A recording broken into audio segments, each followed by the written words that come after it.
Hi, folks. Steve Urban here, host of the Riderflex podcast and founder and CEO of our day job recruiting firm, Riderflex. We hope you enjoy this episode. And as a reminder, please subscribe to the podcast for updates and news. Finally, if you haven't already, check out the series of books we've published on hiring, interviewing, and overall career advice titled The Riderflex Guide, available on Amazon. And now, a quick word from our sponsor. Most homeowners don't have the time or expertise to properly take care of their home, which causes costly issues to arise.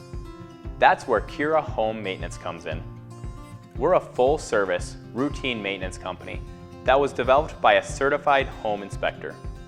Each quarter, we service our clients' homes following manufacturer's recommendations to properly maintain all the necessary appliances. We provide the materials and expertise to prolong the life of your property, creating a healthy and efficient environment for your family. From top to bottom, we'll maintain and service your home. To get started, we have a property inspection to determine what needs to be maintained, and a maintenance plan is created based on your preferences. From refrigerator coils to filters, vents, and drains, we do it all, and we do it well. Contact us today for your free routine maintenance inspection, and never worry about your maintenance again.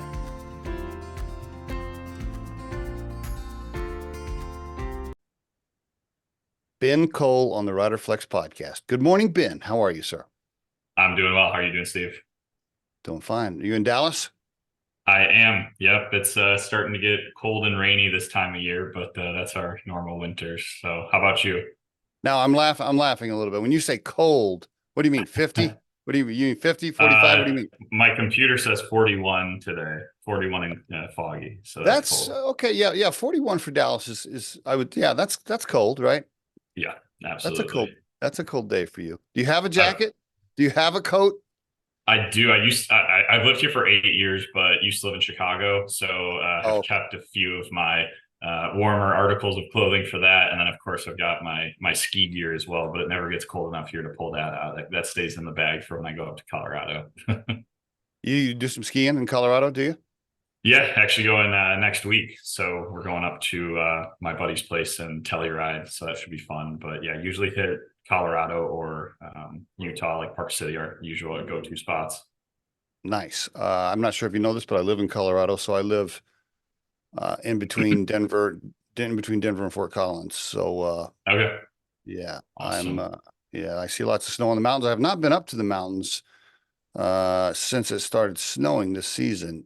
Now I'm 57, so I've backed away from the skiing a little bit. I'm more of a snowshoe trail guy now, but there you go. I need to get up there for sure. It's nice to get away, isn't it? To get away from a laptop. Definitely. No doubt about it. Does your buddy have like a ski in, ski out? Like can you just like ski down into the room, or do you have to like get in a car and drive somewhere? Not quite, but it is within walking distance to one of the lifts. So it's like maybe a 3-minute walk. So almost ski in, ski out. But Great. Yeah. I've been to seen some of those places before where you literally, ski into your hot tub and, still need to sell a few more apps before you get to that point. Right. Very good. So where are you from originally? Geneva, Illinois. So about 45 minutes west of Chicago, downtown Chicago. Lived there, went to school in Iowa at Drake in Des Moines, and then moved down here in 2016 for a job. Okay. Tell me about your folks, siblings, things like that. Give me some history there if you don't mind. Yeah, definitely. So the easiest segue for probably some of the stuff we're going to talk about later is my dad's always been a business owner. He actually has owned a software company for 30 years. It's usually just been him and my mom, honestly, more solopreneurs, right? Okay. But kind of grew up around all of that and just, business ownership, entrepreneurship, and just technology in general. Like I said, we'd always lived in the suburbs, so it was a lot of smaller mom and pop shops, I feel like, for the client base that they had, but, spent a lot of time around that growing up, as well as, I've got one sibling, younger sister. She actually lives in Seoul, South Korea, and is getting married in about 2 months. So we're going to be making the trip out there. So no shortage of travel between all the things we've been talking about so far, for sure. How did she get to South Korea? Study abroad, and then just liked it, found a job there, and then has been there for the last 6 years, I want to say now at this point. Wow. And then met somebody. Now, how do your folks feel about that? Because if she has children and stuff over there, they got grandkids halfway around the world. Your mom and dad probably aren't super thrilled about that, I'm guessing. I mean, we always are trying to convince them to move back, but I feel like that's an uphill battle. Split time, right? Like, she's been over there for 6 years now. So we're like, he should come over and experience, working in America and get like both cultures and stuff like that. So still trying to pull on that one, but we'll see how that goes. Your mom and dad retired, or they're still doing their thing?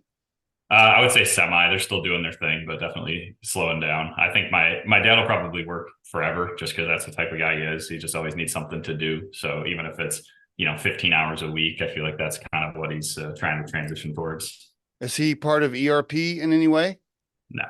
No. Okay. All right, very good. And what kind of kid were you? I mean, you went to like a boarding school or military prep school or something, right? So I'm guessing you were a straight arrow kid. You didn't get in too much trouble, I'm guessing. Yeah, they didn't let you get in too much trouble at those types of spots, right? So it wasn't a boarding school. It used to be, but it was a Catholic military high school, which is definitely an interesting combination, right? So a lot of times people see that and it's like, oh, is this where like troubled kids were sent? Right. But it was more of just like a college prep high school, right? And had like a ROTC program for, or a JROTC program for the military. And quite a few people from my graduating class, we had about 120 in my high school graduating class. And I'd say about 8 or 9 of them went on to academies. So either, West Point or Annapolis or something like that. So, definitely a high percentage. And that's what, one of the things that they were gearing you towards. And then it also had that like, Christian backed, faith-based, theology classes and things like that. So definitely an interesting combination, and it was all guys. So, throw all that into the mix. And it made for an interesting 4 years for sure.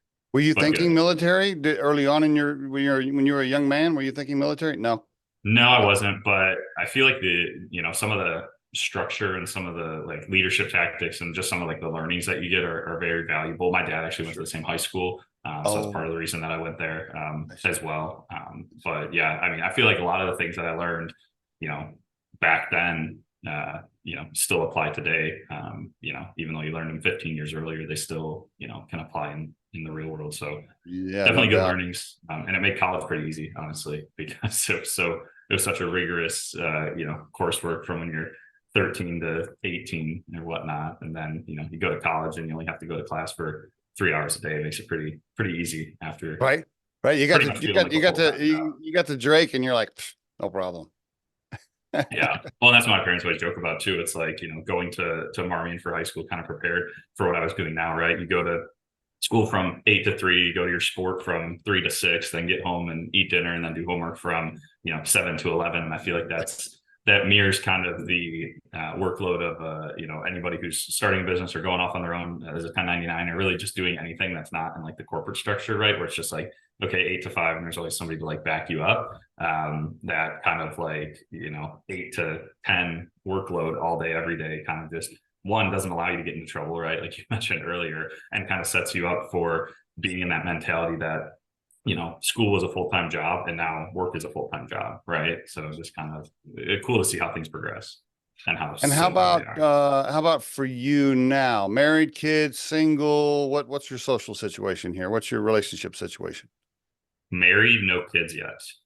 Okay. How long you been married? Since February, so almost a year. Whoa, you're still a newlywed. How'd you meet her? Tell me about your new wife. Yeah, definitely. So we actually grew up in kind of neighboring hometowns, knew who each other kind of were for a while, but didn't actually reconnect until after college. She was living in Wisconsin at the time, and I was living down here in Dallas, and kind of started hanging out. She was looking to move to Austin at the time, actually, and then kind of was applying for jobs in both Austin and Dallas. Ended up moving here as we were kind of dating, and then obviously things just progressed in the right way. And then that was in 2018. So dated for a couple of years, we're engaged for like a year and a half, and I got married in February. So it kind of just like, sprawled from just talking as friends to, now obviously being married and thinking about having kids in the future. Right. Cool. What's she do for a living? Well, two things. She works for Neiman Marcus and she does real estate on the side. Okay. But Yeah. real estate is really, well, we could do a whole segment on that. I could bring her on that. That's an interesting industry right now, isn't it? I don't know. A lot of stuff going on there. It's up and down. That's why she does both, right? To Right. supplement during the downtime. So Residential. yeah. Real estate. Yeah. Yeah. Okay. All right. Very good. So you majored in finance, right? Or business. What was the plan? What were you thinking you wanted to, well, you had the entrepreneurial bug, obviously, early on from your parents. Were you, Yeah. while you were at Drake, were you like, yeah, this degree's fine, but I'm going to be, as soon as I'm going to work for somebody else for a little bit, and then I'm going to do my own thing. What was the plan? Honestly, no, it wasn't. So kind of going through that, my original plan, I always had an interest in just like how finance and money and all that kind of stuff like works in both business standpoint as well as kind of like an institutional standpoint. So, the thing they plug into you, I feel like throughout all of school is that, you do finance, you go to investment banking, right? Like that's the path. So that's kind of like what I was looking at originally. And then as I started going, through things and exploring jobs and internships and all of that kind of thing, the technology piece started to like sneak in, right? Because as you're going through your finance classes and your accounting classes and all that thing, they're always, you're always in Excel or you're always in, an ERP system, kind of like doing the financial transactions and just kind of like going through that and growing up with technology, right? And involving technology, it was always just kind of cool to me to get hands on and just like figure things out. So I ended up taking more and more classes there. And all of a sudden I was like, 3 or 4 classes away from also having a double major in MIS. So I was like, well, I'm so close. I'm never going to like back to college to get those 4 classes. So I might as well just do them now. Right. So I had added that in, and then that kind of opened up my horizons from just looking at, more of a finance role of either investment, investment banking or just, personal investments. Those are kind of always the tracks I feel like you're led towards. When people know that you're interested in finance, to actually going to like a career day at the company I ultimately ended up working for my first 5 years out of college. And RSM? Is this RSM? Yeah. So was talking to a guy named Pat Vance over at RSM when we were at like a career day, and was looking at like their like financial consulting kind of roles at the time. And he was like, I see that you're interested in technology too. He's like, do you want to look at one of our ERP roles? And I was like, 19, there's like 20 at the time. And I'm like, I don't even know what ERP stands for. So can you tell me more about it? Right. And, he kind of went on to explain that, ERP is a mix of, all the financials in and out, right? All of your customers paying you, all of you paying your vendors, fixed assets, operations, inventory, and it kind of all started to sound cool, right? Because it was getting a broader view of the business instead of just being the accountant or running the financial statements at the end of the year. So that really interested me, and ultimately led me to my first full-time job. And, kind of like any full-time job first out of college, you don't know, is this going to be like what you want to do? So for me, it was kind of just like an experiment, because you have the skills and, you can work somewhere for 2-3 years and then go find something else if you don't like it. But I ended up really falling in love with it, and really kind of getting a knack for the software and enjoyed learning it. And, always just kind of like my personality, I would say, being more outgoing. I like talking to people. So it was a good mix of being able to talk to people and help people while being able to apply some technical and financial skills. So again, it wasn't like a magic button overnight. It's kind of all just like progressed over the years, I would say, more and more. I can see where it all fits together, though. The tech, the people skills that you have with the EQ, the finance background, all 3 go together to put you exactly where you're at now. Well, and then what happened? You went to work for another company for just a little bit before ERP, right? Yeah. So then I had worked there for 5 years. We had Microsoft was just coming out with a new technology at the time called Business Central, which is now my main focus. It was kind of the cloud version of Navision, which is an older on-premise system from Business Central. So I was one of the first people working on that team at RSM. It was really fun. It was really exciting, right? Because we got to kind of build out a new team, work with new technology, kind of learning. It definitely had its bugs and problems at the beginning, like any new technology does, but it was just kind of fun to see that grow. And then we got to a point where we were, they're much larger now, but even then got to a point where we were large enough where it wasn't, for me, it just wasn't as fun anymore because there's more checks and balances and, less autonomy to do stuff, which at a bigger company, Because when you first joined that company, how many employees were there? Oh, I mean, there was, tens of thousands of employees, but our team was like 10 people. Okay. We kind of, All right. I didn't start the team, but the team that started that I got kind of brought into Gotcha. had 10 people. And when I left, they probably had like 50 people, right? So you need, more checks and balances and less people just kind of like running to their own tune, right? Okay. All right.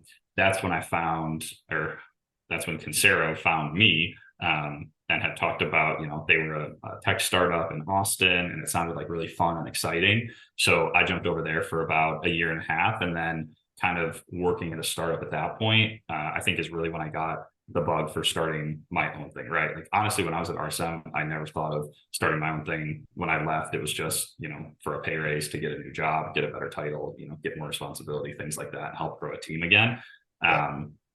Because originally my plan was to kind of go all the way through, with the RSM path, because they have a great, they've got a great plan, a great comp structure and great partnership types of things as well. So that was kind of my original mindset. Then I went and looked for the startup and was like, man, I gotta do this myself because, this is really fun and this is where it's at in order of starting something from the ground up and really building.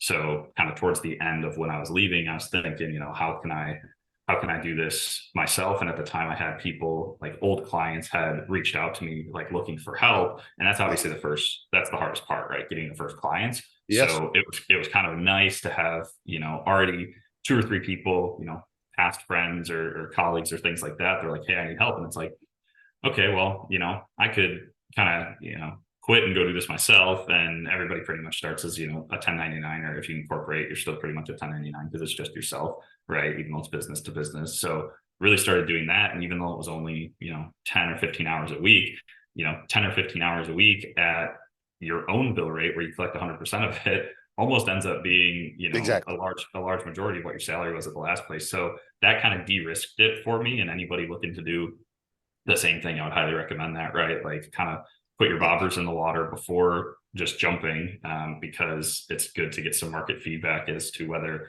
people would actually work with you in a, solo kind of basis. So, Great point. Can I pause right there? And good advice for the listeners. Let me just ask you, the first gig or two that you took, were you doing them nights and weekends while you kept the full-time job, or did you just flip right away? It was pretty much a flip. There was like a small overlap where I was just fielding some calls like while I was on my way out, but okay. Yeah, but I mean, again, the more you can do without, the more you can do without kind of getting into a gray area of overlapping, right? Because I know for most companies, right, like the good thing about this company is they were doing like Sage Intacct and some other ERPs, and I was doing Business Central, so there was no like conflicts of interest or okay, like very good. I couldn't even call on my old clients under an ICP, even if I wanted to, because they wouldn't need anything I was doing, right? Because I see. They were doing more Sage, and then I jumped back to BC. I would say the only thing people need to be careful about is if like I was working for a BC shop and working for BC clients on the side, that's typically a no-no, right? So agreed. Could you make Kinsero one of your clients? Was that possible to try to make them a client, or no? Not really, just because what we're doing is I'm doing basically what I'm doing now is more so in line with what I was doing at RSM originally over what I was doing with Kinsero. Kinsero is more of like a finance as a service, like managed accounting shop, whereas what we're doing now is pretty much, creating technology and implementing technology on top of or next to Business Central. Okay. Before we get into an ERP complete overview, will you explain to the listeners in commoner language, Business Central? Like when you're saying Business Central, like some of the listeners will be like, I don't know what he's talking about. Can you give us an overview? Yep. So Business Central is a Microsoft ERP solution. So think of a lot of people compare it, I would say, to QuickBooks as kind of like the familiar thing that most people know, right? So it's like QuickBooks on steroids, on a lot of steroids, right? A lot of more features and functions. You can manage your customers, your vendors, your items, all of your financials, your fixed assets. So pretty much anything going in and in or out of your business money wise, and then anything attached to those transactions is what Business Central is kind of housing. And then within that, of course, all of your data is going in, and then it allows you to do all of your month end and year end and operational reporting out of the system. So it's pretty much your one-stop shop for everything going in and out of your business, and then tracking that from a reporting standpoint. Okay, very good. Thanks for that overview. Okay, so you're at Concero. What happens? You just got married. So when you started ERP, you were not married yet. What were you? We at like the pub with your friends, and you're having a beer, and you're like, "Fuck it, I'm gonna just do my own thing. Like I'm out." Like what? Tell me about that moment where you're like, "I'm done. I'm out. Tell me about it." It was really when I started getting some outreach from some of my clients, and it wasn't like a group decision or in any setting other than the setting that I'm in right now, right? Staring at your computer screen for 12 hours a day and seeing more and more things. And it's just like, man, I could really do this by myself. And I think it'd be a lot more it's not all about the money, but the money would be better and you get to control your time. So I kept looking back at those two things, and I'm like, what do I like and what do I not like about this? And I was like, the biggest things I didn't like were you don't control your own time and you don't control your own finances, right? Which I think for some people, those are exciting. And for some people, those are extremely scary, right? Some people just want to show up 8 to 5 and collect their check. True. Yes. And that works for them. And for me, that honestly was kind of the thing, like you said, that was a tipping point that kind of didn't piss me off, but got me to be like, I can't do this for, the next 30 years of just working for somebody else and collecting a check. I'm gonna, there might be bad months and there might be good months, but hopefully the good months outweigh the bad months in aggregate. And it ends up being more, beneficial in both a time and a monetary standpoint. So far it has been. So yeah, what a great summary right there. It's true. In fact, the vast majority of the population would just prefer to go in, punch the clock, do their job, come home, make their dinner, watch their little TV show, go to bed, do it the next day. Like the majority of people are totally happy doing that. And you know what? God bless them. Hey, cool. If that's your gig, go for it. I, like you, I don't want to live like that. I lived like that long enough and earlier in my career. And the freedom of time, the freedom of managing time that you touched on there, for me personally, as an entrepreneur, Ben, I can't even put a value on that. People sometimes ask me, they'll say, well, what is that worth? And my answer is, man, I don't even know. It's worth so much. This is how I answer it usually. I'll say, look, let me answer it this way. I used to be an old operations executive, CPG, wholesale retail guy. And I ran a couple of $40 million companies as a CEO before I started Riderflex. And so this is how I answer it. I say, look, if a company called me tomorrow and said, hey, we're going to make you the COO for an apparel company. We're going to pay you $400,000 a year, but you need to move to Detroit and shut down Riderflex, I would say, no, thank you. Because I'll make half of that and live in Colorado and go to the mountains anytime I want without having to ask somebody. That's what I prefer. Right. Time, the freedom of managing time is hard to measure. So.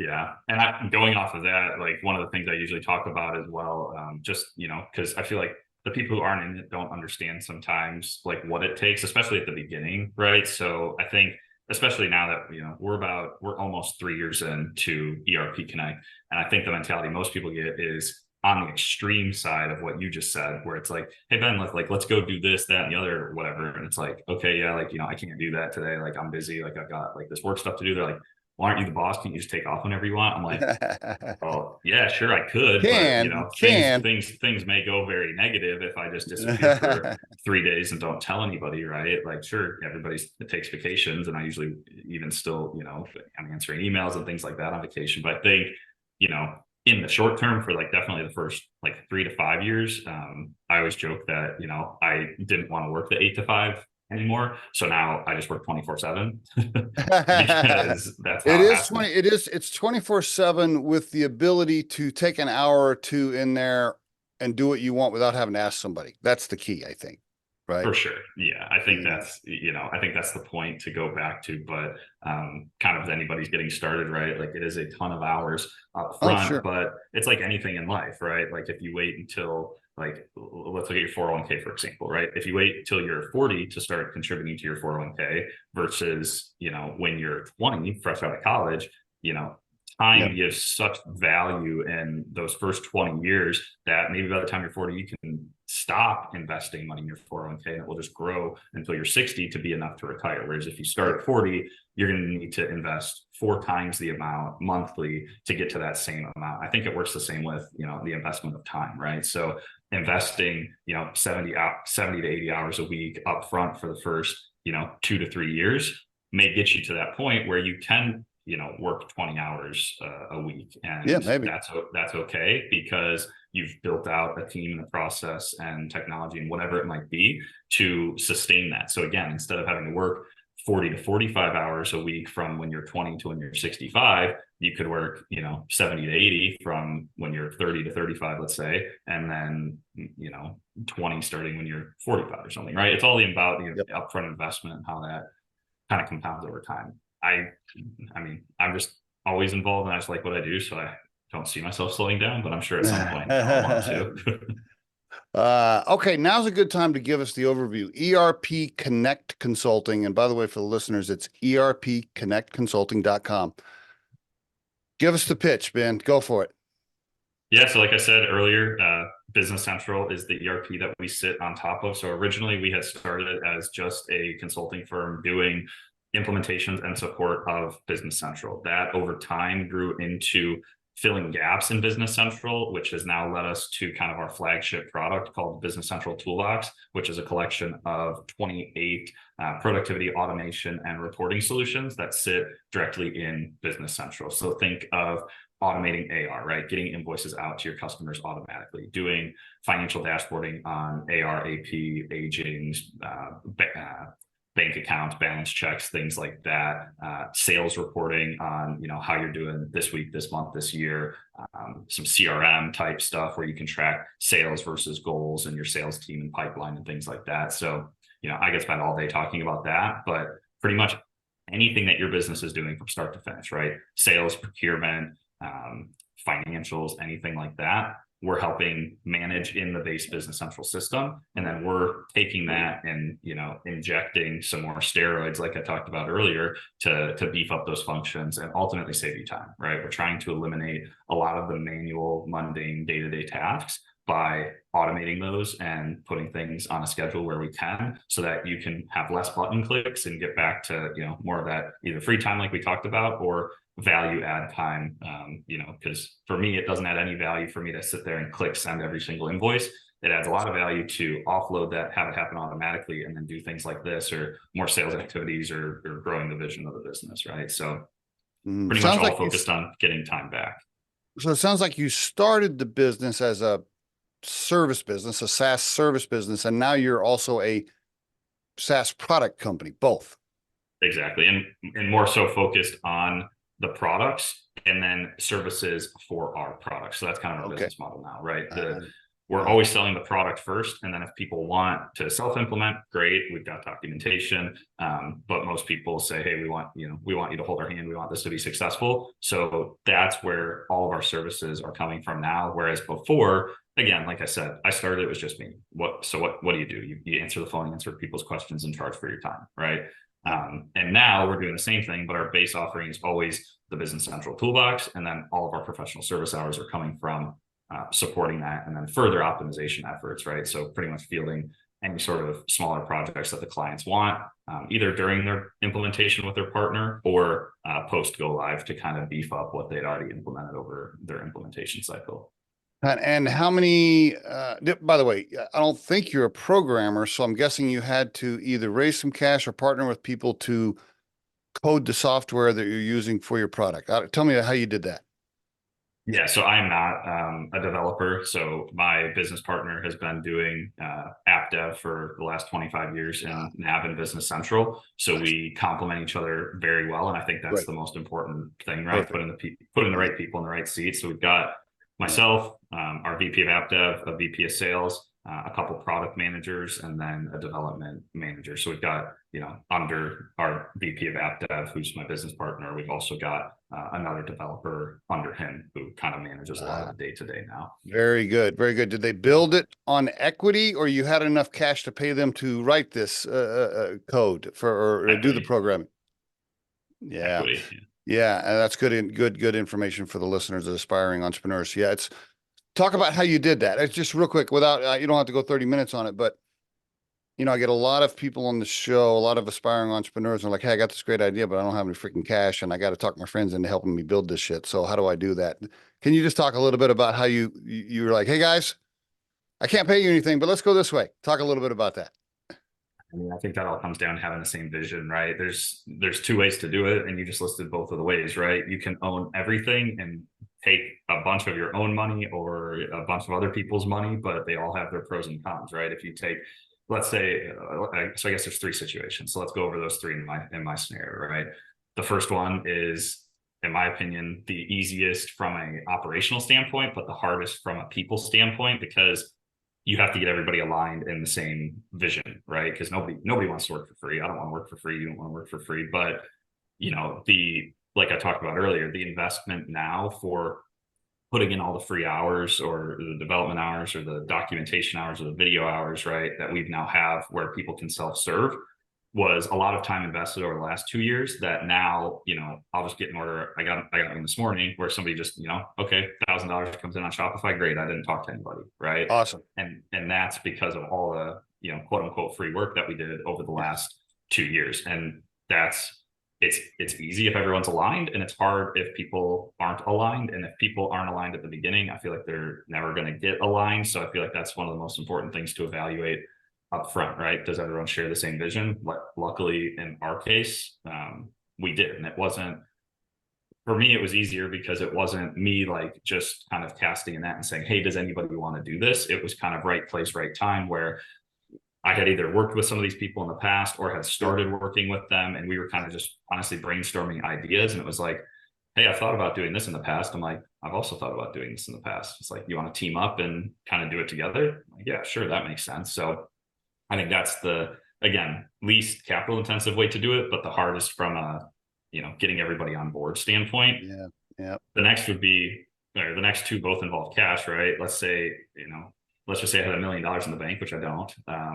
I could take all that money out, pay somebody to develop it all, right? And then I own 100% of it, which if it never takes off, I just took $1 million of my money and it's just gone, right? Yeah. So that's very risky from a monetary standpoint, but also has probably the biggest upside, because then, if you sell the company for $50 million, you get 50 million instead of 25 if you're going 50-50, right? Mm-hmm. So again, pros and cons there. And then the third is, take money from other people. Yeah. Yep. You can either get it from your friends and family, you can get it from investors, again, depending on what you do, right? I feel like the friends and family one is, again, big, high risk, high reward. If it goes well, everyone's really happy. And if it doesn't go well, Thanksgiving is going to be really awkward, right? Exactly. So that's, I've never considered that, just because, I feel like that gets you into a sticky area. It's kind of like borrowing money from a friend or a family member, right? If I totally agree. If I borrow money from you and, for X, and then I go buy a new car, and then people are like, wait, I thought I loaned you money. Why are you buying a new car? And it's like, then they have their hands in the pot on everything you're doing. So it just becomes awkward. So I feel like the easiest from a, mental health standpoint are doing it yourself or, doing it with your own money, because the only person you have to blame is yourself then. That's kind of the mentality that I go to. And then of course, investors are great too, because it's less personal. If you lose their money, okay, like you're probably not calling you again, but then you also give up quite a bit of your business for just the money, right? Like typically they're not serving as advisors or board members unless you get up to, a big valuation where they want to have a board seat or something like that. But most of the time, if I ask somebody for $1 million, they're just going to give me $1 million and then say, okay, give me 2 million back in 5 years or whatever it is, right? Like they're just, all they want is a return on their investment. They're not adding any value to the business typically in terms of, technical expertise, leadership, and like anything like that, right? It's just Agreed. A loan pretty much. Agreed. And the cap table now, are you still in control? Are you in control over 51% personally, or who's in charge when the shit hits the fan? That's my question. Me. Yeah. So that's stressful too sometimes. I got you. Okay. And are you sustainable cash flow wise? Like, are your friends and you still kind of working below what your market value is from a comp perspective, or you're able to pay yourself now for a decent living? Where are you at, in that life cycle? Yeah, I would say we're kind of right at that median where, we're right at our market value. Okay. Probably for, obviously for the last 2 years, it's always going to be under as you start, just because you got to Yes, be, absolutely. you got to Yep. spend Yep. money to make money. So a lot of it goes into investing in the business. Now I'd say we're probably at that median point, and my goal is, in 2025, probably starting to start seeing some serious like upside return in terms Good. of Good. same time output for more money output, right? Whereas now it's pretty directly correlated still, having to, again, if I just took off a month, that would negatively impact financials. If anybody took a month off, it would negatively impact it because we're either losing out on sales or development or, implementations for our products. And we just have to push things off. So I think starting next year, we'll really start to see, which would Good. be about a 4-year time frame. So again, that's why I say 3 to 5 years. And I was reading something last week that it's like people don't fail at business, they just quit or give up, right? So I feel like if you can kind of push through that wall, because there's always going to be walls, there'll be walls for the next 20 years, right? There's always going to be wall. There'll always be a new wall, but oh yeah, totally. Getting through that first initial kind of cash wall or salary wall, right? I think is the biggest one because it's hard. Well, yeah, you're the first hurdle of actually being able to pay yourself and not burning cash. You're already there. I mean, just getting to that point is a major accomplishment. So that's outstanding. Are you thinking, hey, this is a great lifestyle business for me and my friends. We're just going to grow this and raise our families, or I'm going to try to eventually move this from a lifestyle business to a growth business and sell it? Have you even had those conversations? Are you even thinking about stuff like that? Where are you at with that?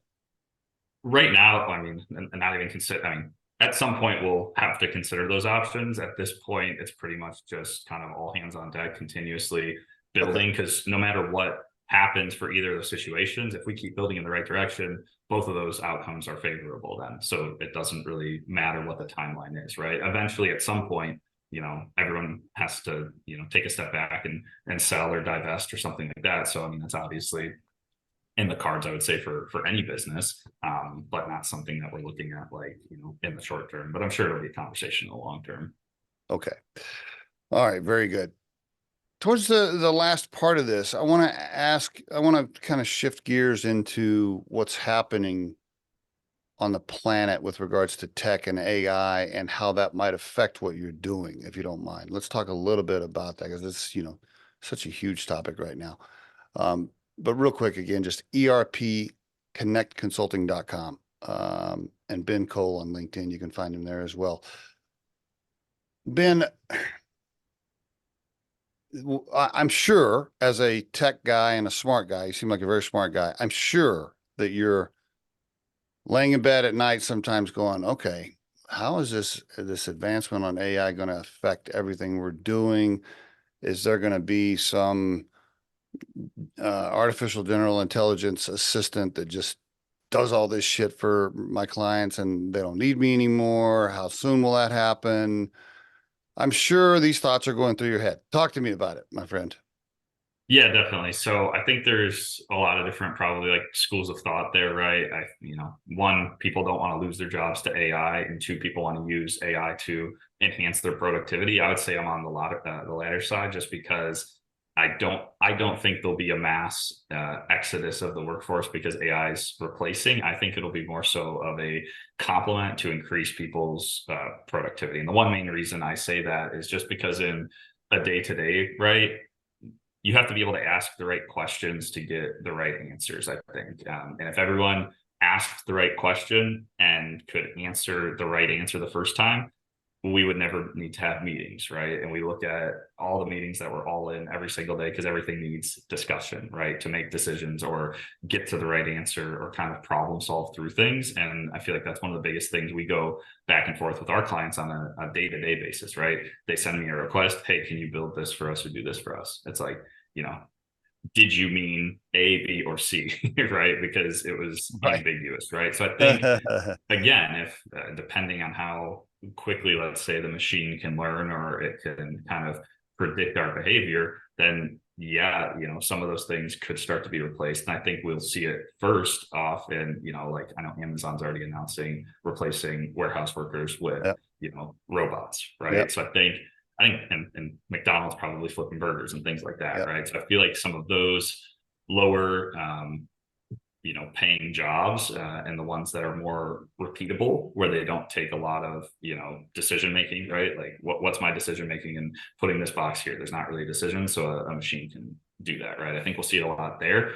From a professional service standpoint, kind of shifting into what we're doing, I see it more as an aid to what we do to get information faster, right? Like, somebody sends an error message or something you've never seen. What's the first thing you do? You typically Google it, right? See if somebody else has seen the same thing in the past, do some research, and maybe that takes you 10 minutes, maybe it takes you 30 minutes to scroll through a few pages and find what you're looking for. I think probably the biggest application there will be being able to take that and type that same question from maybe it's still Google and they add an AI component, or it's Chat GPT or something like that, right?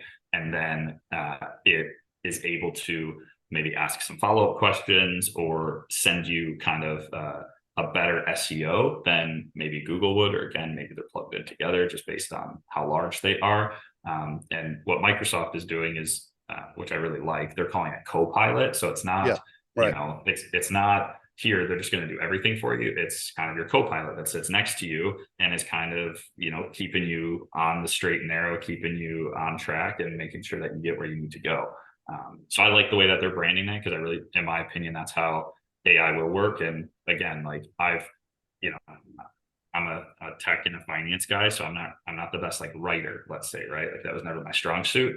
So if I'm trying to write a blog article or something, like for sure, I'm going to type up my notes and maybe plug them in and say, make this sound better, right? And put in some better verbiage or some better flow, which I think is probably the biggest improvement to, again, people just getting back time, right? It used to take me, maybe a couple hours to get it perfect because I go back through it so many times. Now you can use tools to kind of just, brainstorm and jot everything down in 10 minutes and then have it kind of write something up. But then that's where the co-pilot comes back in, because I would never publish something that I put in 10 bullet points and say, write me an article, and then I'm copying and pasting it, right? It's okay, that sounds really good. Now let me put my own personal touches on it and get more into what I would want to say, right? So I think that's where I see it. Because anytime, if everyone just starts using AI and just copying and pasting, then everyone's going to lose their skills, right? And then pretty much then nobody has any value, and we're just relying on machines to make the decisions, which I don't think is how it'll go. But definitely like a lot of cool applications, definitely some that are labor restricting, where it might force people out of work, unfortunately. But I also think some great applications to increase productivity. You see some of these articles, they'll say 30 to 40% of the population on planet Earth could be affected with job loss or change or job transition with AI. Those are some of the more doomsday reports. I don't know. I don't think anybody knows, but I know one thing for sure. You touched on it several times right there in that speech you just gave, which is time. It frees your mind and tactical activity with more time, in my opinion, to be even more creative with ideas and different things. I know it does for me. That's how it's worked for me. And I do treat it like an assistant. Like, I treat ChatGPT, in my mind, ChatGPT is my assistant. Like, Yeah. hey, just do these things for me so that I can move faster. So now I can concentrate and think about these other creative ideas that I have that I didn't used to have time to get to. Yeah. That's how I look at it.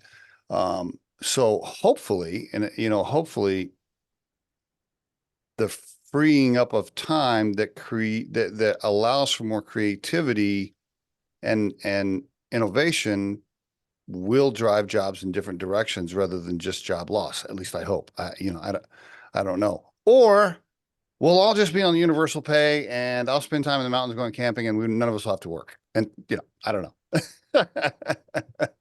Yeah, it's definitely interesting. And I feel like, just with how long it takes for some of these things to evolve as well. I feel, we're just on the brink right now of like what, totally. People are using it for. So it'll be interesting to see. I mean, there'll definitely be a short-term, like probably right, job loss in factories and yes, things like that, just with those things. But then over time, right, we'll need people to do, you always need people to maintain the machines, right? So there'll be new jobs that didn't exist before. But yeah, I feel like it's a big gray area right now, and a lot of people don't know what they don't know. But it was kind of like, I look at what, like, blockchain was set out to do 10 years ago, that it's, still hasn't been fully adopted. It's been adopted in some areas, but it's like that was supposed to streamline, all transactions in all places and make everything much easier, right? And people are still trying to adopt it. So there'll always be the early adopters, which is, usually the first 5%, let's say, of people, and then the next 50% that kind of come in behind it. But I don't know, until everything is standardized, it's really hard, in my opinion, to have that just be something where you can just fully rely on it, right? I think you nailed it. I think your prediction of, I agree. I think there's going to be some short-term pain for sure. There's going to be this weird immediate job loss, short-term, like, holy shit. But I think that will fade. I think you got it right there. That's my prediction as well. We'll see. Maybe we'll look back on this recording 5 years from now and see if we were right. I don't know. Yeah, no, but I feel like, again, if it was everything it was cracked up to be, like right now today, then there'd be so many things that are repetitive that should be able to be automated, right? Like tax season is coming up. Like, why can't I just plug in all of my stuff to my tax GPT and it just spits out my returns, right? Like, if it was if it was so advanced, but no, you still have to pay your CPA a couple $1,000 to do all your filings in your business and personal. So again, like, can all that be automated? Sure. But like, does it still need somebody to look at it? I mean, like, it's kind of like, I had an old client that in the real estate business was trying to essentially remove the need for a realtor, right? And have all of your home purchase and sale online for a flat fee of $5,000, right? Mm-hmm. So in theory, that's great because, the seller is the one paying all the fees. So if you've got a $500,000 house, sure, I'll pay $5,000 to sell my house versus, $15,000 on a $500,000 house, or $30,000 if you have to pay both sides, right? So $5,000 sounds great, but their biggest problem was that with everyone's biggest purchase online, it was tough to shift the mentality, right? Like, nobody was buying houses online just because they were probably too far ahead of their time. In 15 years, maybe that's the way things go, right? But right now, people don't want that because they want to feel that, personal connection when they're making the biggest investment of their life. I was reading a book last week, and I think it goes hand in hand with kind of like what we're talking about right now, right? They were saying, if Henry Ford asked his client base what they wanted before the car existed, they would have said a faster horse, right? So sometimes people don't know what they want in the future, and sometimes you may be too early. And there was a point in time where you did have, horses and cars on the road at the same time. So, it's a transition period. And now, I actually did see a horse on the road. I was driving from Chicago to Dallas after Christmas, and we were going through Amish country, right? And you see a horse on the road and it just doesn't feel right.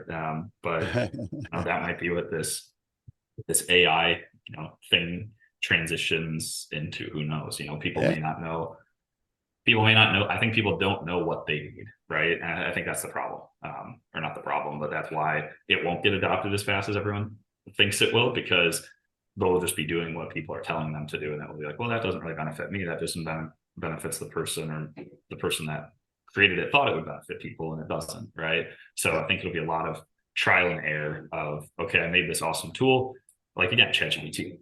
Invented, people were just using it to ask random questions at first, and it was fun, and it was more of a social media thing. And now it has actual work application where, like we said, you can get over writer's block maybe.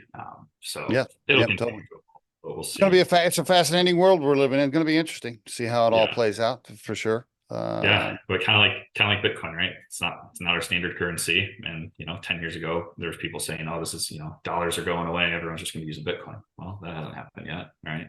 It hadn't happened, but who knows? It might, but Well, it hasn't. It's been a long time since it came out, so we'll see. you're right. You're right.